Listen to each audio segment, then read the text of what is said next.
Welcome to our budget meeting. Please rise for the Pledge of Allegiance. Pledge allegiance to the flag of the United States of America and to the republic for which it stands, one nation, under God, indivisible, with liberty and justice for all. Coletta Fries. Here. Scott Latham. Here. Tom Bratton. Here. Tom Kennedy. Here. Brian Tobin. Here. In the event of an emergency, all visitors are advised that they may exit this room from the one side door which leads directly into the parking lot. In the event of an emergency, everyone is asked to move away from the building and do not attempt to leave in your automobiles, since this may cause traffic problems and block incoming emergency vehicles. This is your meeting, sir. Do you want us to move into the seats and then, I think, let's, or should we just turn around? Chuck, hit one slide and let's see. I think we can just turn, I think you guys can just turn around. That's probably easier to move it. I think it goes over your heads. Yeah, that's good. It's definitely over our heads. Not a problem here. So, so this is the first run of our budget. As you guys know, our state budget is still proposed, and we don't really know what it will actually be. But there is no indication that it's gonna go down this year. If anything, it'll go up. You know, and Chuck will go through all these numbers. Our increase this year was $27,000, so all these articles you see about these enormous increases, ours amount to $27,000, which doesn't really cover many of the actual increases we have with materials and equipment and salaries and insurance and all the different things. And Chuck will go through all of that. But all in all, our budget on the first run is $140,000 difference, which is really not far off at all. Like, I'm not terribly disappointed. You know, we'll look at our reserves, we'll continue to tweak things, but I feel very, very comfortably that we'll come in under our cap. And, you know, the biggest challenge that I thought we would come into this year was there are a number of funds, almost $2 million worth of funds, grants that were given to us after COVID that we had been using for different things. Now, some of those things were one-shot deals. A lot of them were one-shot deals, but some of them weren't, like certain clubs and enrichment camp and things like that. And, you know, trying to budget to keep them is something that we try to do. And that is all in. So, like, when we say nothing's being cut, we're actually adding a little bit. We're not really adding because we had it, but we're paying for it now instead of the federal government paying for it or somebody else. So Chuck will go through all of that. Like I said, I believe that I was happy with the first run of our budget. You know, last year, the first run of our budget, we were almost $500,000 off. You know, so 140,000, I think, is a very reasonable number for us to figure out exactly whether we're going to use reserves differently or things like that. And I think that that comes when we get our final budget from the state. So it's all yours, Chuck. Okay, thank you. Mm-hmm. Good evening, everybody. Again, welcome to the 2025-26 first budget session. One of the first slides I like to just start off with is the fund balance, because this is kind of how we left off the 23-24 school year with fund. You know, we had the auditors come in, everything's final. So our fund balance, which is kind of like the pot of money, it's kind of like the emergency, the money that we have $1,377,000 in the fund balance, and that's right where you want to be. It is, that amount is capped at 4% of the budget. And again, you're right where you want to be. That's the first number that you really want to fund as opposed to the reserves. But again, that's right where you want to be. Appropriated fund balance, which is kind of basically what you have built in the budget, I would say for any unknown, unforeseen expenses, and that saves the tax levy. So we have $400,000 in the budget, again, that we didn't raise from taxes that we're going to use from fund balance. And having fund balance and reserves in good status helps us with to get the best rating that we have, which we currently have the AA2 rating. Again, it helps us get low bond interest rates. And you can see I made a note of the one bond payment that we have is going to be paid off in June of 2031. So not much, six years or so, and it'll be paid off. As we mentioned in our long-term goals, that's something we're going to look at to see, are we going to, you know, continue, get another bond, or maybe we're going to try and do maybe year to year transfer the capital, again, to fund the buildings and all of the large capital improvements. Again, that's something we have a few years to discuss. Just a couple of highlights. Again, our typical, my budget, different lines, but I use both methods as far as rolling forward or a zero-based. A zero-based is kind of an example, might be, say, of salaries, where I do every employee.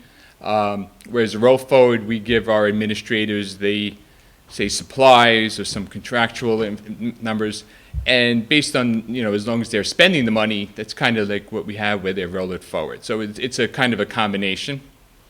One of the big numbers, as Dr. Moore mentioned, we have to keep an eye on is foundation aid, and it was nice to see for next year the projected of a typical increase. So we're looking at a $27,000 increase right now. We are hoping that does change, because usually with the second draft or third draft that the number does go up. So again, we're hoping to keep an eye on that. This proposed budget does have the same programs and staffing. And right now, the budget to budget, the expense side, has an increase of 3.38%. I'll go into a little more detail. With that 3.38%, it is $138,000 higher than my current draft of the revenue budget. And again, it's manageable. We could look at reserves. We could look again, and hopefully, the state aid will change. But it's manageable. But we're waiting to get some final numbers. Do we know our allowable amount? Sorry? Okay. Some of the key things when we look at is health insurance. That's one of the big drivers. We are looking at a 7% increase. So again, that's in the budget. We also look at the teachers' retirement system. That's again the big number that's based on the salaries of employees who are in their system, and that happens to be going down, which is a good thing.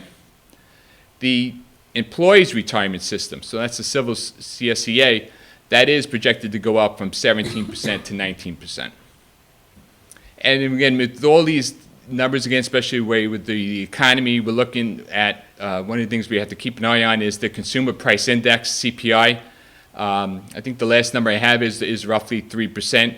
So even though everything, again, say is going 3%, we'll go through the tax cap numbers, which a lot of it's going to be the 2% number with some other information. But you can see it's a challenge with the CPI. Luckily, again, I think we're in good shape, and certain other factors help for us to manage that. Just a chart with the budget-to-budget history. You can see that with the 25-26 proposed is at the bottom, the 3.3%. Again, I think with the tax cap, it has been able to keep the budget manageable. Like I said, it's year-to-year changes. So again, I think we're right where we need to be. I'm sure we're going to probably going to have to trim that down a little bit to get it probably look under 3%. I think 298 is the number? That's roughly, 299, just right under it. Is our cap. We're looking to be under that. As I mentioned, it's a good idea just to kind of go through the reserves. This is how we ended again the June 30th, 2024 numbers, which is that middle column. Just jumping to the bottom, you can see the June 2024 ended with 11,944,000. So it's roughly an increase of $1.3 million from last year. Again, it's right where we want to be. Each reserve has its own rules and regulations, and that I follow. And again, the auditors check everything. But just to kind of give a couple, like the capital reserve is something we build up each year. Typically, it doesn't go down until we have voter approval to spend it. So we need voter approval again to spend it. We already have the approval to fund it. The repair reserve, which is great reserve for us. Again, the older building, steam traps I think we're working on now. So with the older building, it's nice having those funds available as opposed to when we don't have to have Mr. Dragon worry about in his budget for the numbers.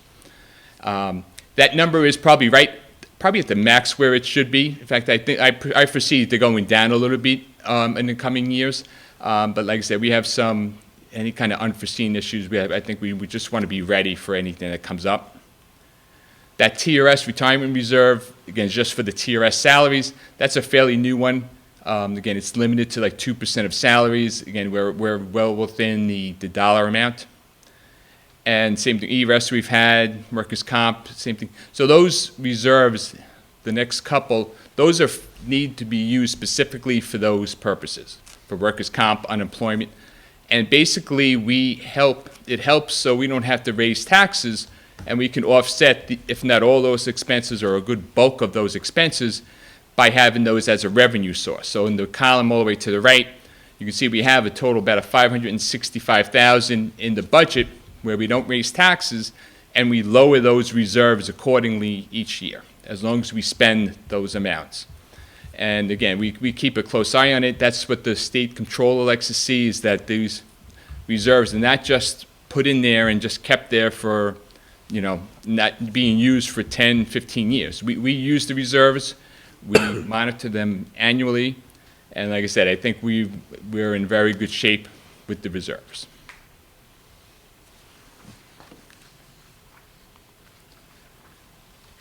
So the tax-based growth factor, that's the number we get from the state.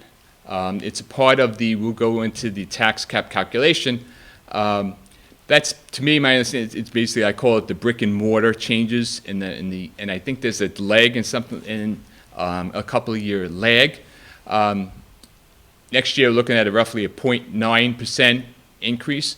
That's typically higher than a couple of years ago, I would think we'd average 0.6, 0.7. The last couple of years, we've been around 1%, which is great. Like I said, it's hard to base or hard to gauge what that number will be in the coming years. It can't go below 0, which is a good thing. It's an estimate of the brick and mortar changes within your community. Within the community, this way, that's kind of like, with the changes that the assessments go up, we're technically allowed In to our spend tax more. district. In your tax district. Right. So based It's on just the village of new Southold, and, buildings, yeah. People building newer, bigger houses that have higher taxes, and, that comes from the state. It's not always ideal, and it does lag a couple of years behind. Well, how many years do Yeah. you think the lag? 2, 3?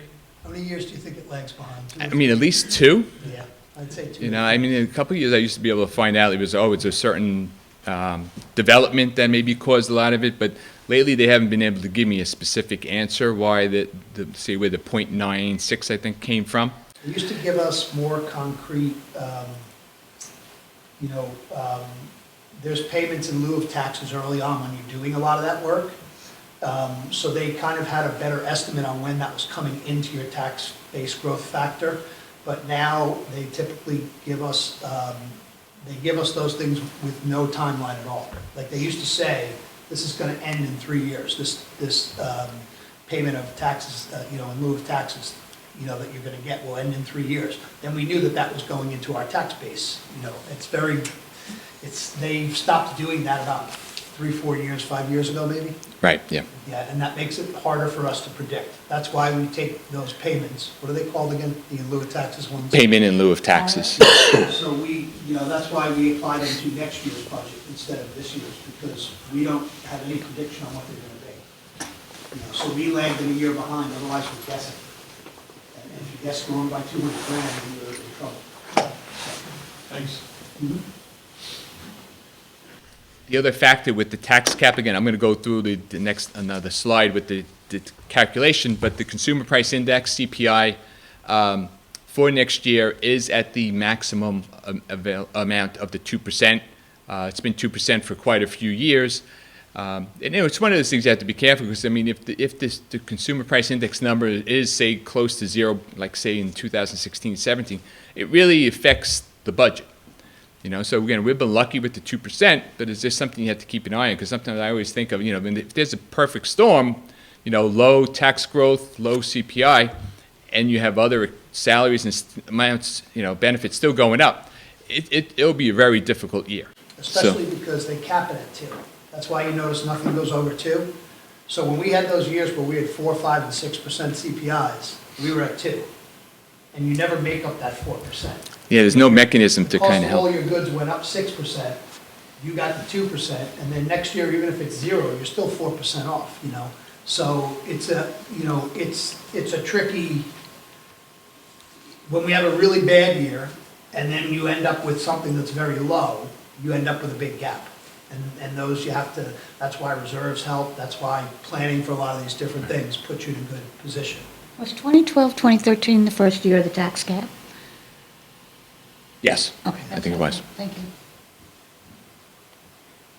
So here is the calculation. To me, it kind of might be a little hard to kind of understand or grasp the whole base of it. But basically, I mean, I'll go through the top is the levy for the current year that we're in, 24-25, which is the $30,253,000. We are allowed to go up next year to the $31,161,000. And all those different lines, again, all the different factors is what allows us to get to that number. We talked about the tax growth, base growth factor, 0.96. That allows us to go up 290,000. Jumping around to the bottom, the CPI, that growth factor is 2%. We're allowed to go up 600,000. We are allowed to adjust the levy based on what voters approve for the capital cost. So that's for the bond work. So basically, it's an in and out as long as mostly the debt service is the same. You can see it's a plus 731,000, and a little couple lines up is the minus 708,000. So you can see in any given year when the same numbers are just another payment, it's relatively flat. Building aids in that number.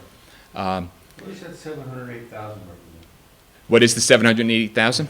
So that's basically the bond principal, annual bond principal payment and debt payments. Okay. It's also some interest. So that's why that number, the 731, balances out the 708. Like they say, if you're paying a bond, you don't have to count that in your calculation, basically. So Right. they give you back the capital cost back on it. I believe the 731 is because of the interest and everything with it. Yes, it changes year to year, but that's, like a couple of years ago, we had the old bond that fell off. That was roughly $1 million a year. The new bond was roughly $700,000 a year. So again, that's mostly the bond payment, the annual cost, which I think we had like a 13, 14-year bond. So the pilot is that, those are payments. So yeah, pilot, which Dr. Moore had mentioned, which is definitely worth kind of mentioning again, is, so that's also kind of a wash because we back out the pilot for next year, which is we anticipated to be $188,000. So that money we actually received or will receive soon. The money that was for the prior year was the $183,000. So you can see the numbers are eventually, it changes year to year based on who knows why, because again, there's no contract, there's no agreement, which usually there is an agreement for pilot. So I contact the town every year and they give me that number. Basically, they send me the check, here's the number. What's the number next year? They can't really tell me. When is it going to end? They can't tell me. They used to give you, they used to say your pilot's going to go for 5 years, it's going to be this much a year, 10 years. They this tell you much a who. year. It's very specific. And then you didn't have to back out like this. Like that $188 in the red there, the $188,000, that's there because pilots are going to end. And if you count on it always being there, you're gonna be short $188,864. Where, we're adding in the 183 because we got that already. Got it last year, we know we have it, we put it in bank, and it's going into this budget, We expect that we're gonna have a $188,000 payment next year because they're telling us that, but then they could just say, that's it. So if you apply that to your budget, you end up short a couple $100,000. And so this is by far the safest way to do it. If anything, we end up a little bit in the black on it, but it's safer than, our pilots, there's $1 million pilots for large construction projects. And if you don't apply them correctly like this, you end up millions of dollars short when they stop coming in. Will that future hotel affect this figure? Possibly. Well, it may not affect. If they have some kind of agreement for pilot, it would. I'm not sure if they do. If there's a pilot tax agreement, otherwise. Well, they got a tax exempt, Yeah, so. but eventually they're gonna have to pay the taxes. The hotel got taxes in? Yeah, the Suffolk Yeah. County awarded that. Yes, Story for another day, yeah. Eventually, That would have been nice for us, because that's kind of That's when taxes. your pilots are the largest, when you have large construction That was projects. nice like in that, Suffolk County. Building an industrial park, building a hotel, a lot of places give. I believe we wrote a letter to the town opposing that, well, to the town, to forward to the county, opposing that because, like, the town wrote one as well opposing it. That would have been nice for school districts to get that kind of It's been one of the things. capital money, that's not, That would have just Educating affected students. us, or just all three? no, just Southold, because it's in our, it's in Yeah, our that's what I'm hamlet, saying. it's in our, That's been a topic of conversation, as far as to have maybe people from the school community, the school board, on these community development boards, because when they're making these big decisions on who's getting pilot, it affects the schools. I know that happened, I think, in Nassau County with the large kind of a tax abatement for, say, the mall. When, again, as Dr. Morrow said, when it's millions of dollars, it's a huge adjustment to this tax cap.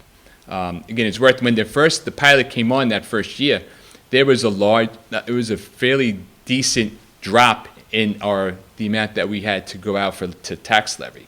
So you saw probably a 0.5% savings. When that falls off, you're going to see a little bit of a jump, a spike of 0.5, 0.6, 0.7. And that's the problem. We don't want to see the spike going up. So again, we'll have to work out a deal where we can try and do a couple of years to kind of smooth it out, because we don't want any kind of huge drop, huge jump in the tax levy. How many entities are we getting pilots from, do you know? Chuck, you know how many entities, Like, you know how many entities we get pilots from, or do we just get one pilot check from the town? we used to know the Just entities. like one, it's the, I want to Like say it's LIPA, Cito that was one. PSEG down. Like Like the- the PSC&G, like the Yeah. gas pump, Yeah. natural gas. But I think Cito got one because they were all natural, whatever when they built that building or something like that. I remember them being, because we used to be told which Oh, yeah, places and- that they were. I think we do know. I believe when Suffolk County Yeah, I Water think- was yeah, I think it's- at Petroleum's now, they may have. It could be 2 or 3 of them, but it's all lumped together. I think it's like, I'm pretty sure that, one of the mailings they sent us about pilots, because I get a copy and Chuck gets a copy, it was about 2 years ago, when this pilot started. It said LIPA or PSE&G, it was one of the utilities. Do you remember off the top of your head what it was? Yeah, I have, but yeah, I thought it was also just LIPA, the property down further out east. Because I know that the Greenport, other schools are affected by it. How like that generator down over there or something? Yeah. They're not gonna be children. So you notice the proposed levy change. Doesn't affect us though, does it? Until we balance our budget, we won't have our proposed levy change. But I can tell you it'll be below the 2.99, which is our allowable number. You always have to remember, this is the tax levy. This is not counting any state aided monies. Those go in, you'll see them in future slides. This is just the tax levy. Right, exactly. Just a couple of bullet points with state aid, again, since it's such a big topic. The overall statewide increase with school aid was about 4.7%. Our Southold portion was the bare minimum, I think was the 2% of it, is the 27,000. Again, we're hoping to see that changes in the next rendition. I have to say, though, I'm grateful because sitting here last year, Yeah. we thought this year we were talking about hundreds of thousands of dollars. So, I mean, not that more wouldn't be nice. Right. I think we have to Happy plan for, like that next year, like last year we were talking about with, So next year is an election year. I know, but you just don't know. This year, we thought it was going to be, Traditionally, in election years, politicians are very friendly. They don't like cutting aid to schools in election years. I've actually never seen them do it. With that being said, we are incredibly fortunate in that, that 27,000 number is a 3% increase for us because our aid number is so small. A 3% increase in Brentwood is $3 million. Yeah, we're not hanging our hat on this. right. So listen, I don't want to lose our 1.8 or 1.78 or whatever it is in aid. I don't want to lose any of it because then we'll have to make decisions on what we can do and can't do. With that being said, they're never going to be catastrophic decisions. Across the board, we would be able to consume the amounts that we could possibly lose in aid because our aid number is not incredibly high. It's not 50%, like even percentage-wise. A lot of districts, their budget is 50% aid. You know, our budget is probably, I'll have the numbers, yeah, it's minuscule. I mean, our aid is, in a $35 million budget, about 2 million is aid, so what's that, 1/17? Okay. You know, like, we're really quite low in our percentage of aid. 7%. That, you know, you see other places getting 150 million, you get a little jealous, but not when times get bad. When times get bad, you know, it does not impact us as much. So, as much as we got the 3%, which is the minimum they gave to anybody this year, 3% is 27,720 for us, because we don't have a large aid number. I wouldn't trade a large aid number, because that 1 out of every 10 or 12 years where aid gets cut, it's devastating for districts. So, yeah. And as mentioned again, it's definitely worth mentioning again, the other funding streams that we had the last couple of years, the American Rescue Plan for the $1 million plus, the Carissa for 500,000, those have ended. The American Rescue Plan went through the summer, so that again helped for the 24-25 year.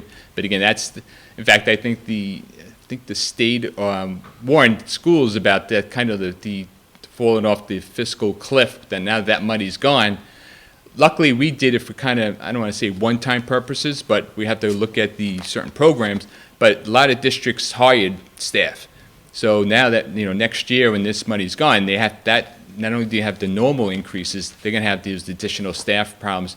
And again, they warned other districts if they use them for It staffing. happened this year. You saw districts in the paper like Amityville that were letting go 27 people. A number of those people were hired on this funding.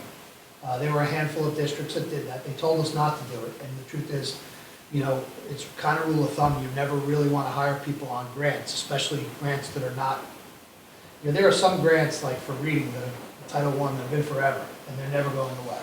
And part of the requirement is you have to have part of reading teachers' salaries in there. That's part of the requirement of the grant.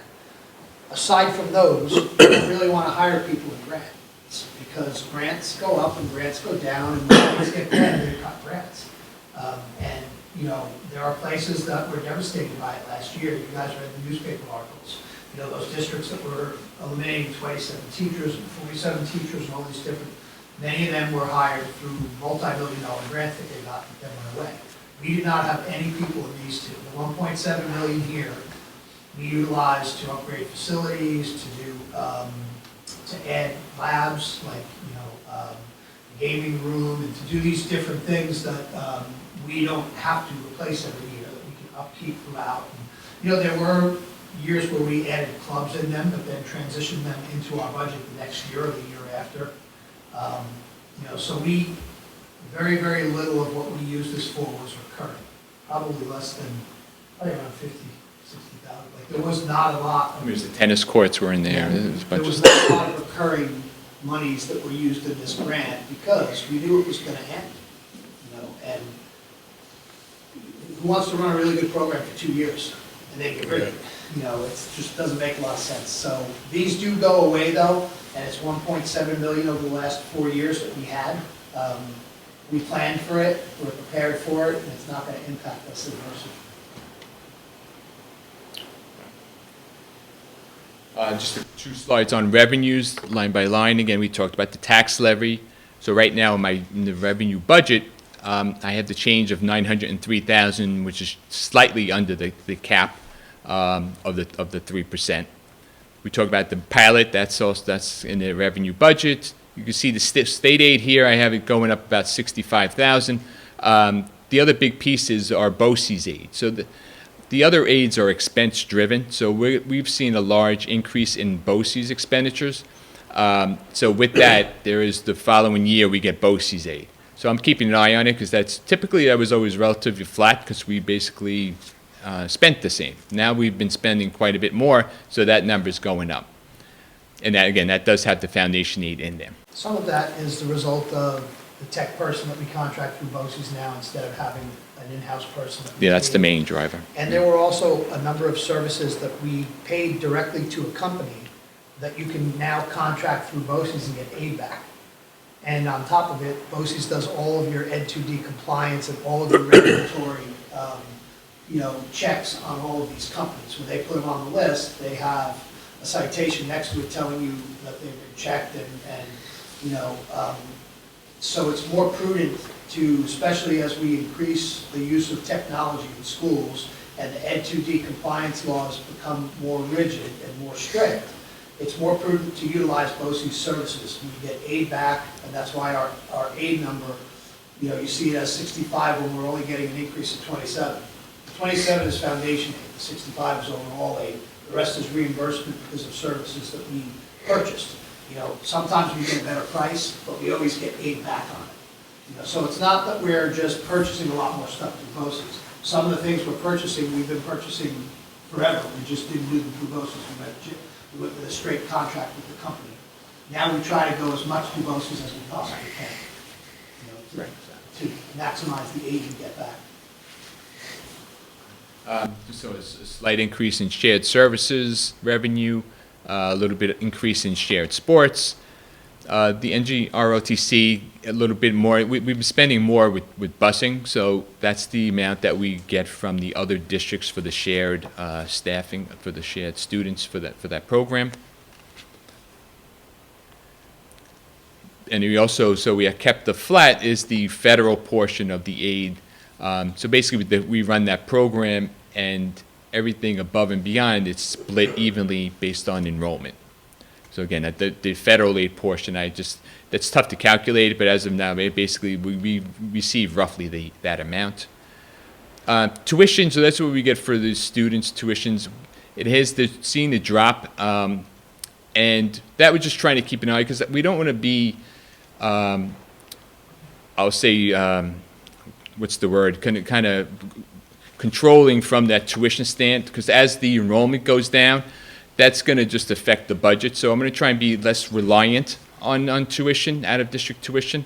But it's, again, something to keep an eye on. But again, I'm going to make sure manageable where that budget is below what we actually receive. And that's So New Suffolk and any special eds that we have. Exactly. I mean, yeah, that's any special ed students that we may have from Oyster Ponds or Greenport, and then the New Suffolk students. Okay. And the majority of our New Suffolk students are in the secondary school. So it is prudent to decrease this number. You know, we don't want 8 of them getting out in a year, and then then we have $240,000 in. And I think we do have that coming, right? There's a We have- large number of them in we've a reduced certain grade. That 400,000, that 419,000 is below what the actual number is. Okay. You know, Chuck has been trying to reduce it a little bit, even in years where we didn't lose a student, he's been trying Stay to ahead of reduce it. it. We didn't up it a tremendous amount when the 5 elementary kids came, or 6 elementary kids came in last year, because we don't want to be in a position, we don't want to be in a year to year where that number does this. You know, it's just not a good practice, because we don't have the ability to up and down the rest of our stuff when you're working within a tax cap. You know, so that number, as much as it's nice to get, it's a dangerous number. You know, what special ed students we get depends on CSEs. So the 5 or 6 that we have in district now could be 3 next year, could be 8. CSEs don't happen until the spring. You know, so we're trying to be as cautious, and like Chuck said, we do not want to rely on that number being somewhere that's unreachable for us, because then we're going to find ourselves short. If I could ask back on the previous slide, the shared services personnel, besides the music teachers, who else is the shared? it's music and we have a 1-to-1 aid right now. Okay.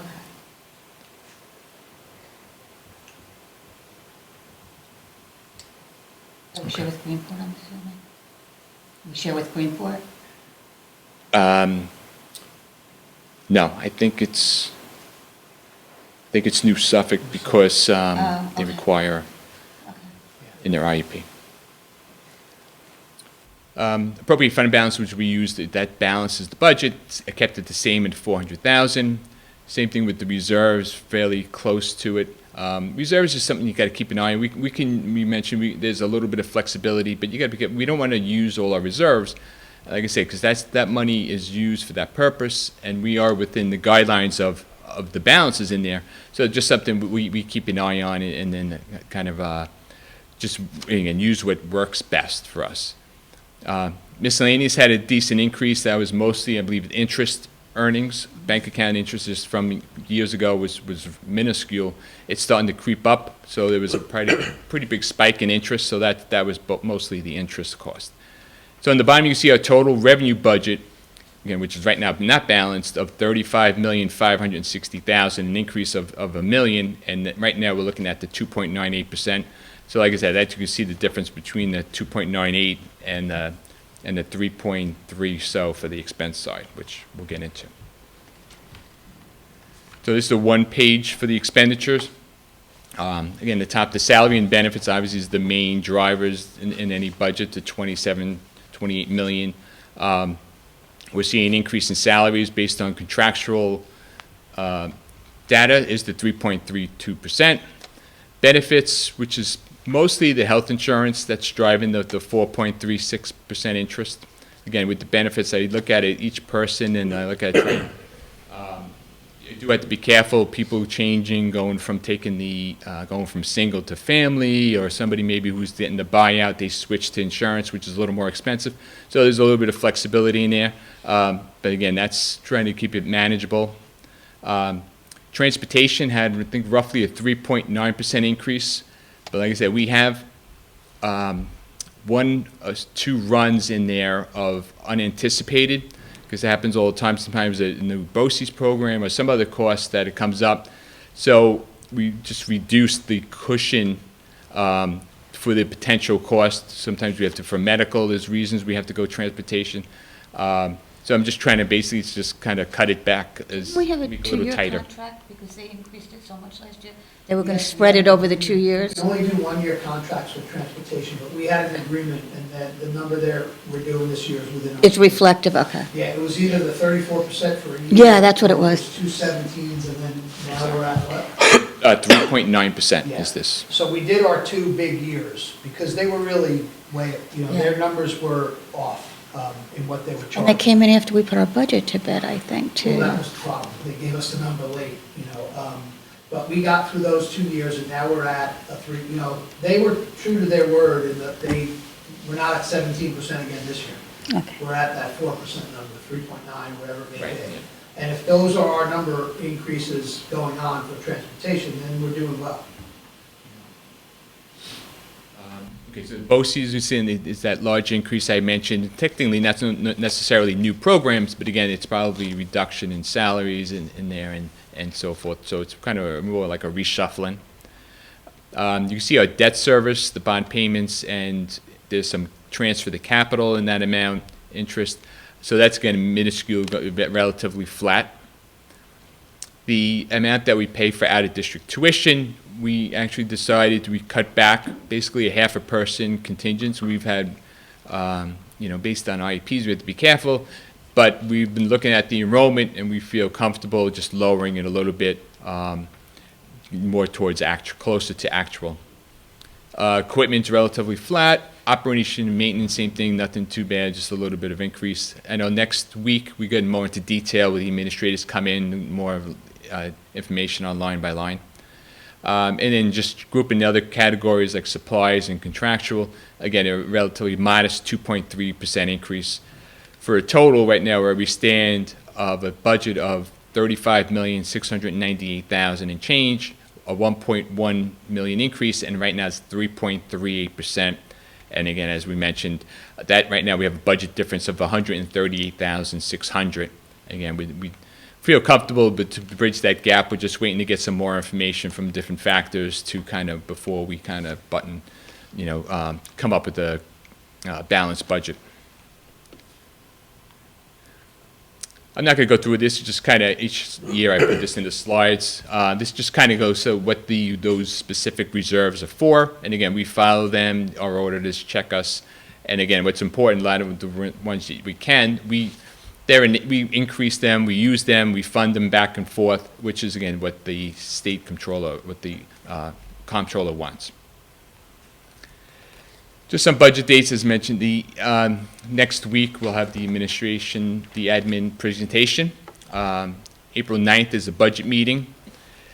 April 9th is also, we're going to adopt the budget. And as we talked earlier, we have to adopt the budget before, I think, April 22nd. And the board meetings after that, by a day or so, by April 23rd, so we have to adopt relatively early on the 9th. May 7th, we have a potential budget meeting, and May 20th is the budget vote. And when we adopt, you adopt a total number. So if the state then, if we don't have a state budget, now we've adopted budgets in New York State 50 years where we didn't have a state number. Sometimes they've come in July, you know what I mean? So it's not an uncommon thing. But if we do adopt and then the state numbers change, we're adopting the overall budget. We can still tweak inside of that budget, as long as we make sure that it's transparent, and if there were something we were gonna cut, we would let people know we were cutting it. If you're doing things like utilizing reserves differently, or taking out contingencies that doesn't impact programs and stuff like that, then obviously that, you know, you're still transparent about it, but nobody cares as long as it doesn't impact them. You know, so although we have to adopt on the 9th we're adopting a number, you know, 35 million.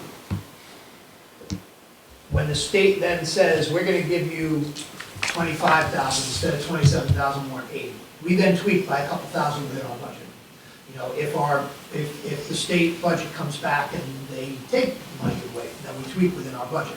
You know, so the adoption is a requirement through our regulations in the state. It's gotta be over a month prior to your budget vote, you have to adopt.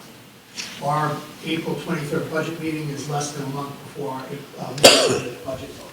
So we have to adopt on the 9th. And then, like I said, I don't know what the timeline looks like, because the state, you never know what the timeline looks like. You know, there were many years where our budget came in July, you know, June, July, and you had already adopted and voted on it. You still have that number, but then you gotta shuffle things around within the number to provide everything that you're telling your community you're gonna provide them. You know, so that's exactly what we'll do. Can I just ask one question? Because I'm just going over the reserve funds, which I thought I understood, but on the repair reserve fund, it says, funds for emergencies must be repaid to the reserve fund in 2 years. Didn't we use emergency for the Okay, boilers? No. We didn't use an emergency repair reserve. We used a regular repair reserve. We used emergency plans. We submitted emergency plans to the state, Okay, because that is what the state auditor or inspector told us to do, because he said it's going to be 18 months before we can actually get to your so it was project. budgeted to come out of the repair reserve? Budgeted Okay, as a okay. regular repair reserve item, correct? This is Boilers? kind of Yeah. redundant. So they came out of the capital reserve, I'm sorry, they came out of 3.4. Oh, they did? They came out Okay, of Capital, yeah, okay, that was- Yeah. okay. The only emergency one we did was roof. since Right, I've been right, here, okay. And we repaid that roof one that summer. Got it, okay, thank you. You know, we put back in, so that we're Understood. even up on any of that. Thank you. Boiler, just because you mentioned it, we took a walk around today because we had a building and grounds committee meeting. We have one new working boiler in each building, and the one here is probably, the second one here is a week or two away from being done. So that both boilers will be done. There'll be a little bit of flue work and a little bit of switch work and stuff like panel work to be done. But we've been running on the new boiler for about 5 weeks now. You know, we ran it for 3 before we disassembled the other old one. They're all dual fuel.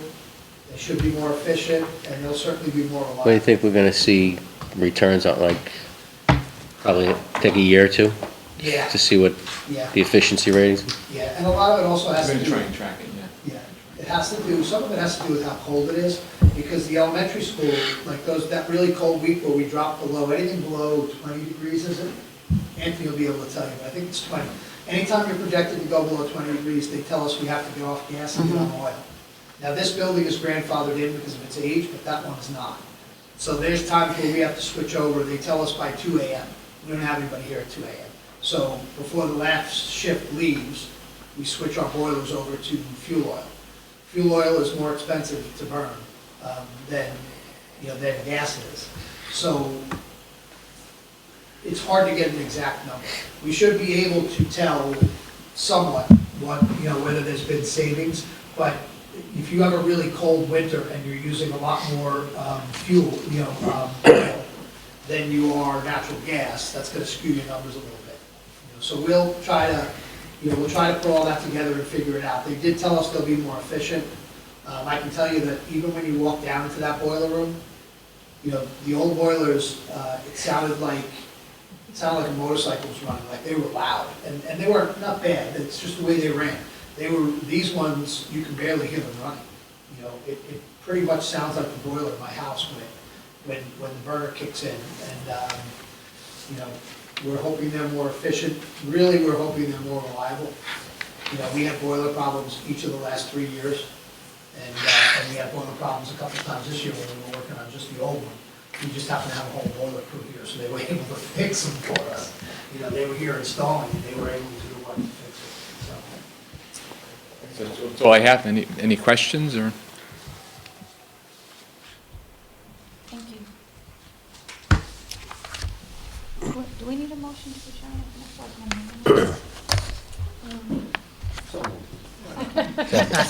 All in favor? Aye. Thank you.